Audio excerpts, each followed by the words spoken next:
Buenas tardes, México.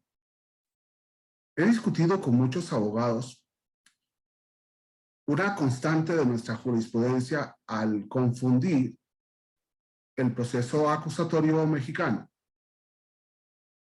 que nace a partir de la reforma constitucional del 18 de junio del 2008, con un proceso penal acusatorio adversarial. Al principio, porque el proceso empieza en el 2004 en Nuevo León, empieza en el 2006 en Oaxaca y Chihuahua, en el 2007 en el Estado de México, pero hasta la reforma constitucional del 2008, discutía con los abogados y analizaba por qué no podemos utilizar la palabra adversarial. Me gustó mucho escuchar una conferencia que además es muy valiosa y se encuentra en YouTube de Juan Luis Gómez Colomer, donde Juan Luis Gómez Colomer es tan duro como yo al considerar que el modelo mexicano no se parece al modelo sajón, y menos en el principio de acusatorio adversarial. Para Juan Luis Gómez Colomer, el principio fundamental o rector del proceso acusatorio adversarial es el principio de igualdad.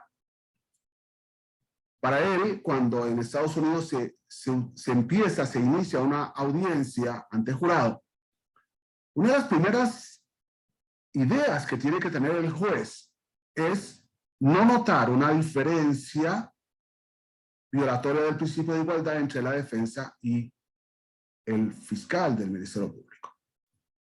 Por el contrario, el proceso mexicano es un proceso acusatorio no adversarial.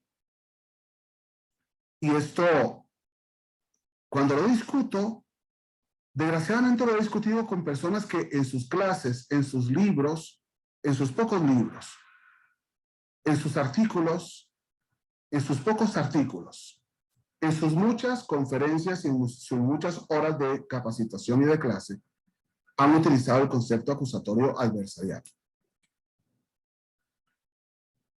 Y me parece que no lo es, y ese era el objetivo por el cual yo quería empezar un pequeño debate, sin con ello querer dar una respuesta única.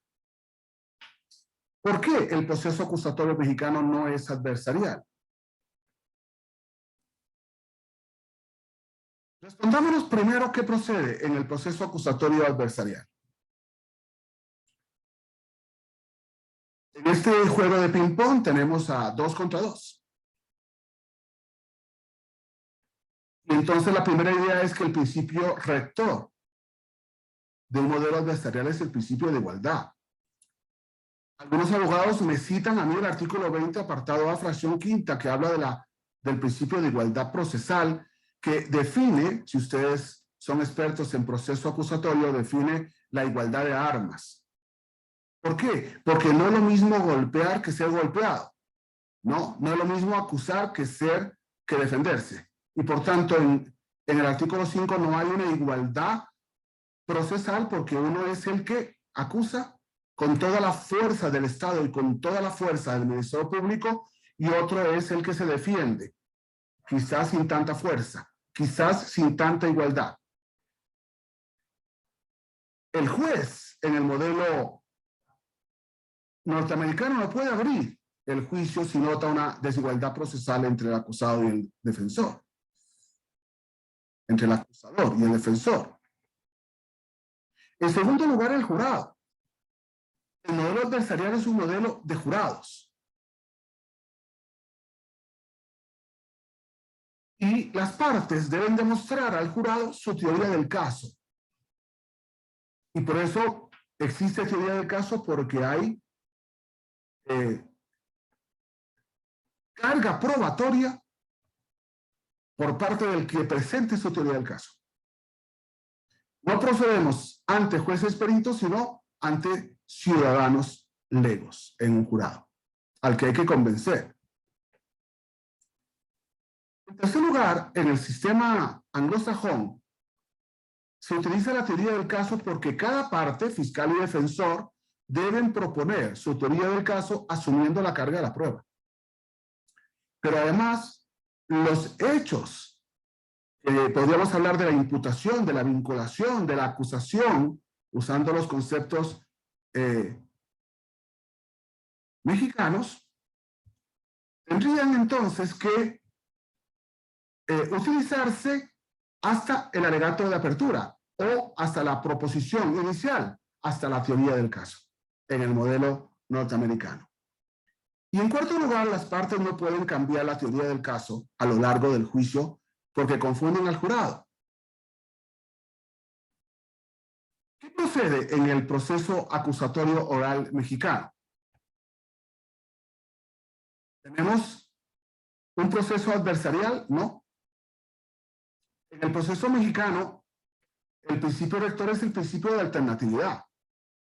Se procura también que los jueces o por los jueces la solución del caso a través de mecanismos alternativos de solución de conflicto o determinación del proceso.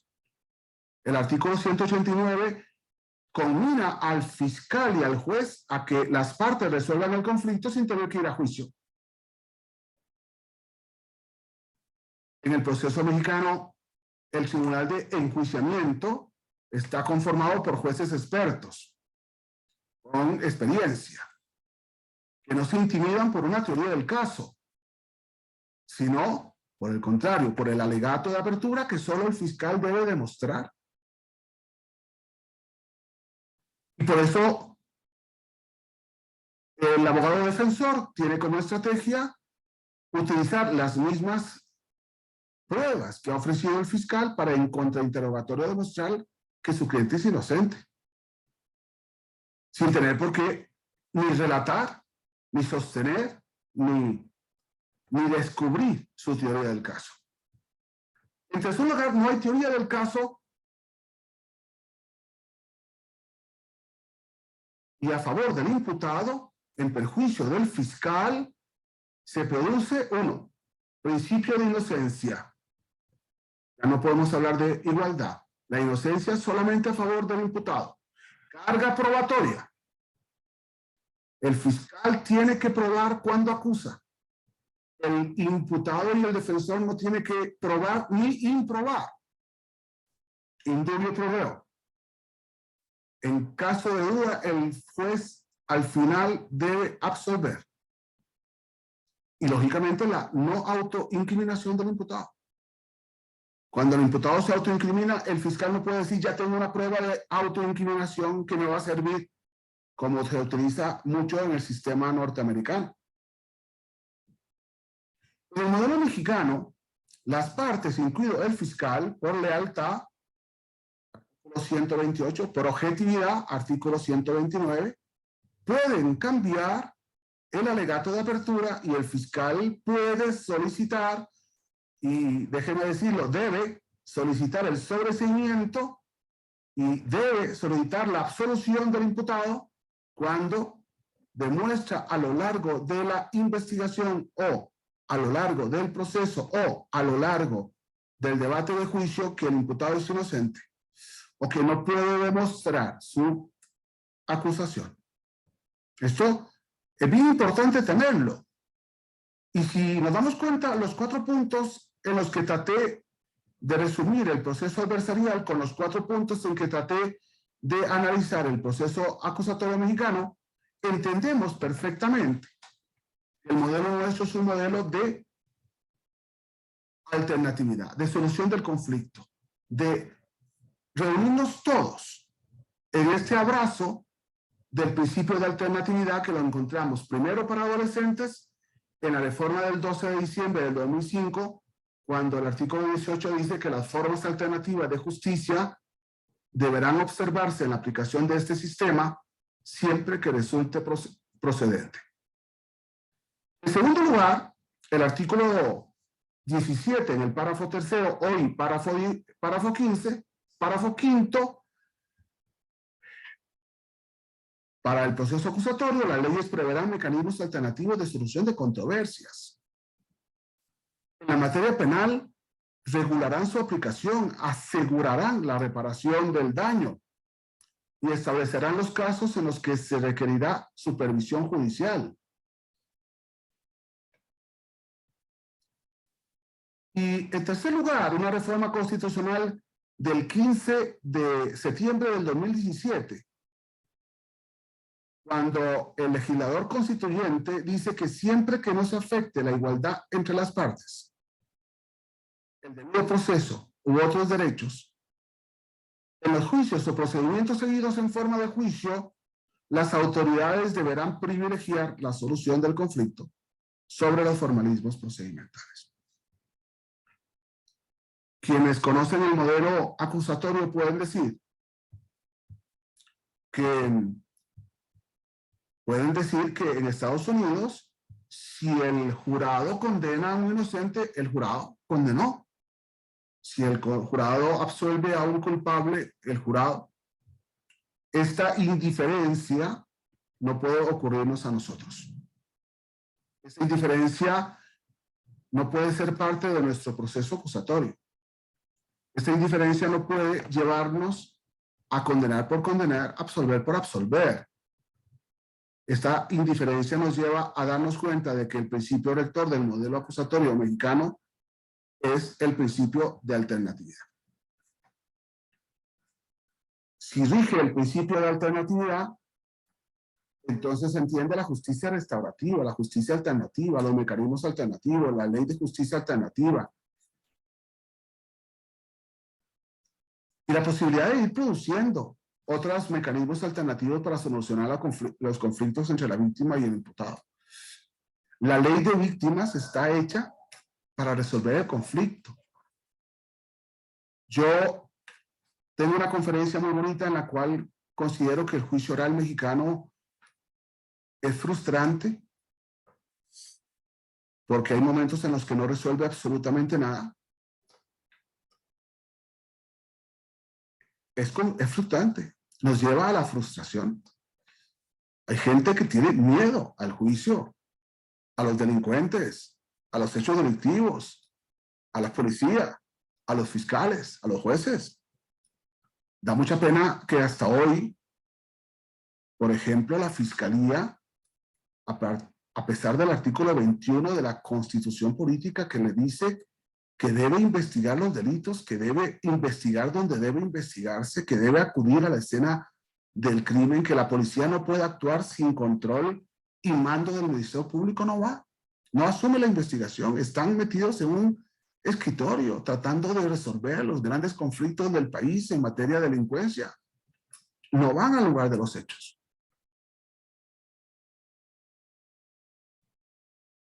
En el sistema mexicano, norteamericano, si el fiscal va al lugar de los hechos, es testigo.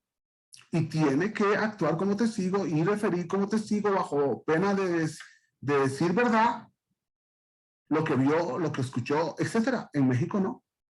En México el fiscal actúa como un órgano de prueba en el cateo, en una intervención de comunicaciones, en una orden de aprehensión, en un registro de morada, en un lugar de hechos, en la escena de crimen, como le llama la sala primera. Estamos en un proceso totalmente distinto al norteamericano. El nuestro no es adversarial. En el nuestro, la carga de la prueba la tiene solamente el Ministerio Público. Y posiblemente podríamos decir que el defensor, no estoy de acuerdo con el concepto de defensa pasiva. El modelo mexicano es un modelo de contradicción. Cuando el juez escucha a la fiscalía, también quiere escuchar al asesor jurídico y quiere escuchar al defensor.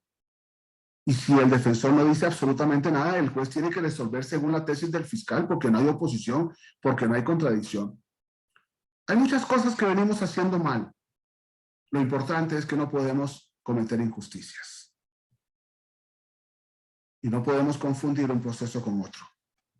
Y no podemos seguir hablando, no solamente a partir de la jurisprudencia de la sala primera, que ya usa la palabra acusatorio adversarial, las universidades y los institutos que tienen capacitación o cursos o maestrías o especialidades o doctorados en sistema acusatorio adversarial, conferencistas importantes que usan la palabra adversarial para relacionar el modelo mexicano, hay mucha confusión, estamos produciendo mucha confusión y no nos extrañe que seamos en parte culpables con esa confusión de los grandes conflictos que tiene la implementación de un modelo tan sencillo en México.